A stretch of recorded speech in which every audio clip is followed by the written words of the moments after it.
ভারতের Numaligarh refinery limited থেকে চলতি বছরের জানুয়ারি থেকে ডিসেম্বরের মধ্যে 1,80,000 মেট্রিক টন ডিজেল আমদানি করবে সরকার।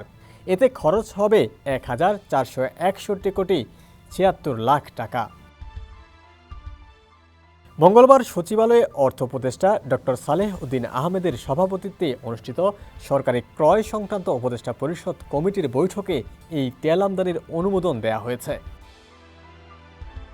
বৈঠক সূত্রে জানা গেছে, জ্বালানি ও খনিজ সম্পদ বিভাগ থেকে ভারতের নুমালীগড় রিফাইনারি থেকে চলতি বছরের জানুয়ারি থেকে ডিসেম্বর এই সময়ে 1,80,000 মেট্রিক টন ডিজেল আমদানির প্রস্তাব নিয়ে আসা হয়। উপদেষ্টা পরিষদ কমিটি প্রস্তাবটি পর্যালোচনা করে অনুমোদন দিয়েছে।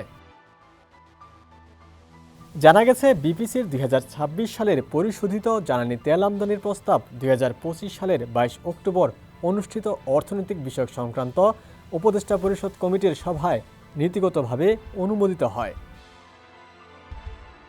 2026 সালের জানুয়ারি থেকে ডিসেম্বর সময়ে মেয়াদী চুক্তির আওতায় ভারতের রাষ্ট্রায়ত্ত প্রতিষ্ঠান নুমালীগড় রিফাইনারির সঙ্গে নেগোসিয়েশনের ভিত্তিতে মূল্য নির্ধারণ করে 1,80,000 মেট্রিক টন ডিজেল 11,91,33,216 মার্কিন ডলারে আমদানির সিদ্ধান্ত নেওয়া হয়।